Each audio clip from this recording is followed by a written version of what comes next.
diabetes is a metabolic problem. It means your metabolism is out of balance. And it works like this. When you eat food and it gets absorbed into your stomach, you have sugar that enters your blood, and that's called blood sugar. And it runs around in your body, and you have an organ called the pancreas, which shoots out insulin, which helps bring that blood sugar, that sugar, into the cells. Okay? So out of the blood, into the cell. And the cell will utilize that for energy. That's how the cell does its stuff. It's how you live. It's how we do everything. What happens is that we eat too much food, too much sugar, and we don't exercise. And what happens is we have this overabundance of sugar in the blood. And so we have the sugar that's high, insulin comes rushing in, and the insulin comes knocking on the door of the cell saying, hey, we've got sugar out here, let us in. So the cell opens the door and the sugar goes in. Okay? When that happens over and over and over again because you put so much sugar in your blood and you don't exercise, pretty soon the cell says, I don't want any more sugar.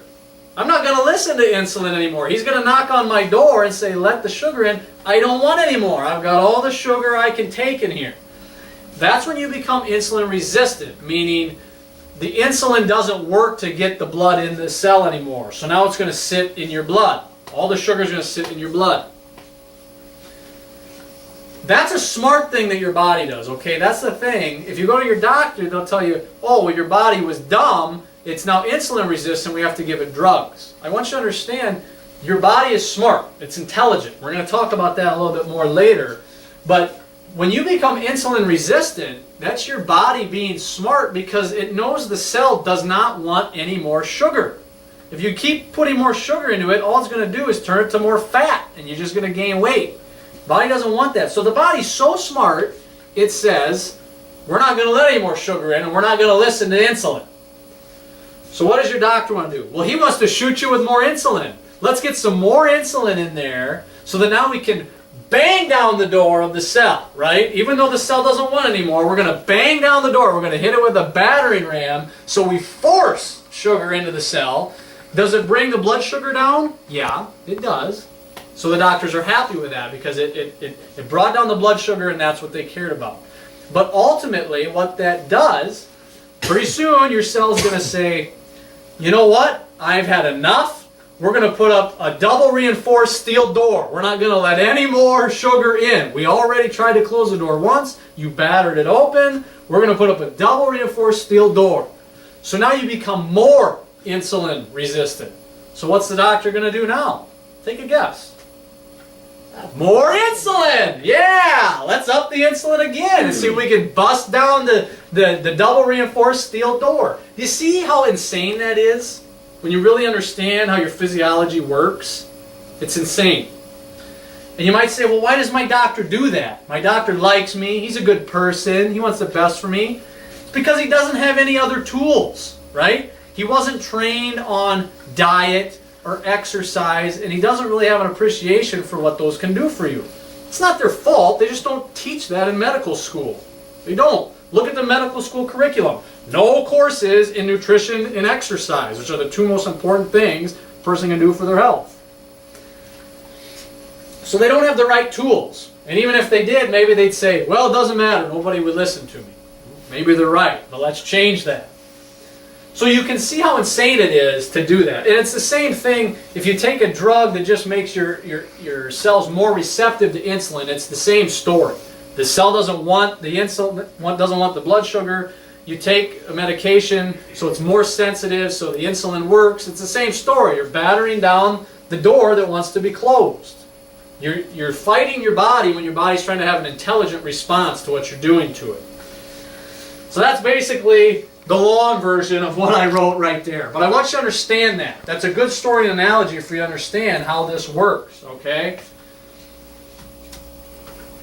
So we have to improve your metabolic communication.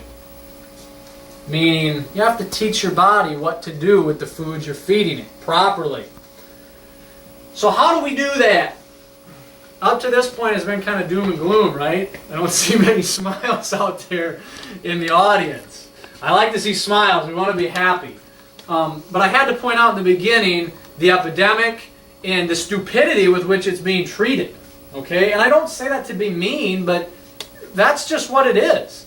I mean, really, guys, if you think that more drugs and more hospitals and more doctors and more nurses would make us all healthier, you know what? You're wrong. Because we have more of that every year, and yet our country continues getting sicker. Sicker and sicker. We rank 37th out of all the nations in the healthiest countries in the world. 37th. Pathetic. Morocco, third world country. You have a better chance of being healthy there than you do in the United States of America. Well, that's what the statistics say. But let's get away from the doom and gloom and talk about what we can do about it to live a healthy life without relying on medications that are ultimately killing us. You're going to hear time and time again the 5 essentials. For those of you that have heard me before, you've heard about the 5 essentials. For those of you that have never heard me, but you come back to other talks, you're going to hear about the 5 essentials again. Because living a healthy life, preventing disease, reversing disease, living a happy, healthy life is not complicated. It's natural. It's what you were intended to do, and so there's not a big long list of things you have to do. It's broken down into 5 things. You just have to learn them and do them. So what are the 5 essentials? Some of you can probably start naming them off yourself, but you got to maximize your mind. It's got to be right. Your nerve supply, your nutrition, your exercise, and minimize your toxins. Those are always the 5 keys I'm going to come back to. And you might say, well, Dr. Sean, it seems so simple. You make it sound like everything can be prevented or treated with those 5 things. You're right.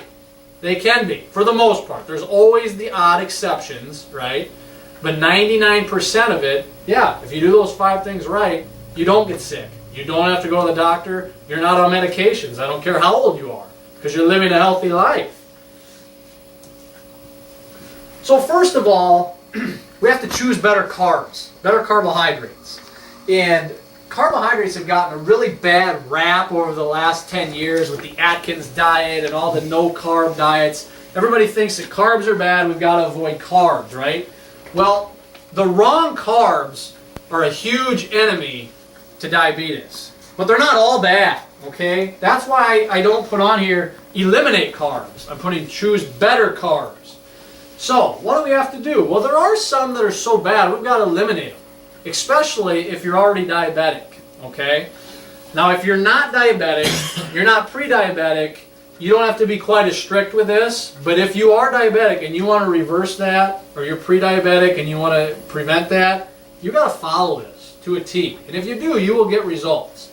I guarantee it, because there's studies all over the place that show it. And it makes sense. We have to eliminate grains. Now, you might be thinking, eliminate grains? I know the food guide pyramid, and grains are on the bottom. They say we should have the most grains. We should have more grains than anything. That should be like constituting the biggest part of our diet. Well, I'm here to tell you the food guide pyramid is wrong. Ask anybody that knows anything about nutrition in this day and age with the most recent research and science. They will tell you that the food guide pyramid is dead wrong. You should be eliminating your grains if you're diabetic. Even if you're not, you should be significantly reducing them because they're inflammatory. So when I say grains, some of you might not know what I'm even talking about. I'm talking about like breads, pastas, cereals, corn. A lot of people don't realize corn is a grain. It's not a vegetable. It's a grain. Don't eat it. Horrible. It's in a lot of stuff. So eliminate grains. Why? Because grain turns into sugar. And sugar is what we have to eliminate if we're going to reverse your diabetes. Okay? Not eliminate grains, or not eliminate carbs, but eliminate sugars. One of the ways we're going to eliminate grains. Oatmeal, that's another one on there. I just see that and mention it because these are foods that some of us think are healthy. And it's not your fault because you're taught this through marketing. You see a Cheerios commercial and you learn that it's good for lowering your cholesterol and has fiber in it. Oats are grains. Grains turn into sugar, leads to diabetes. There's all kinds of problems with grains. We're only going to talk about why they're bad for diabetes.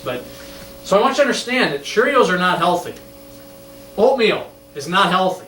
These things turn into sugars. Okay? I think I'm making myself clear.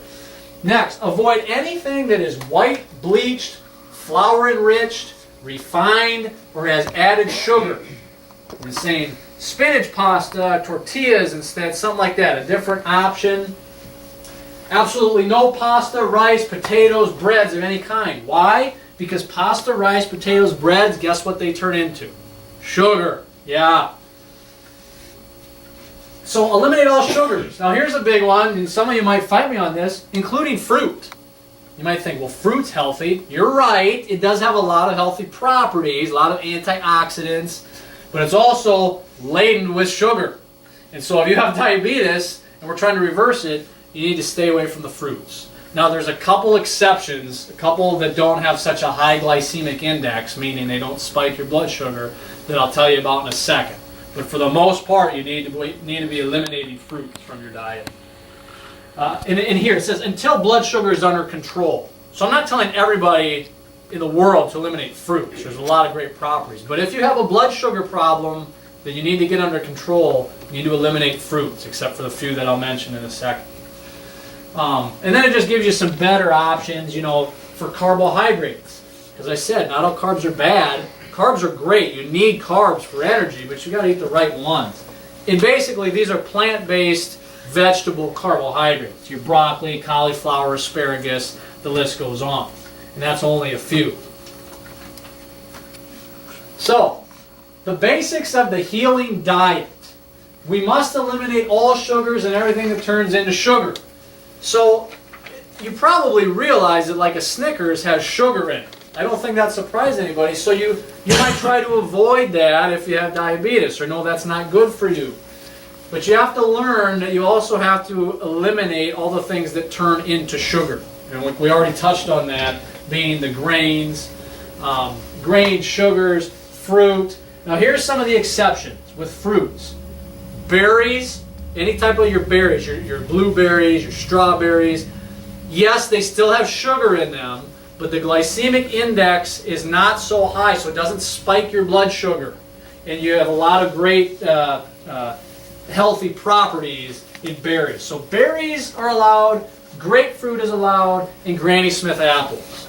But those are the only three categories of fruits that if you want to reverse diabetes, those are the only three you should be allowing yourself to eat. A lot of you might be saying, well, what about like whole grain wheat, whole grain pastas, whole grain breads? I thought those were good. Understand, that's a better choice than white bread or white flour. But even healthy grains rapidly turn into sugar. Even if it's a full whole wheat piece of bread, still going to turn into sugar pretty rapidly in your body. Let's talk about protein for a second.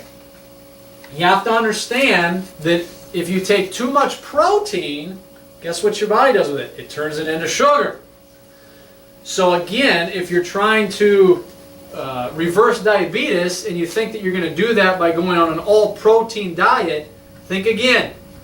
If you're a male and you consume more than 20 grams of protein per meal, you know what the rest is going to be turned into? Sugar.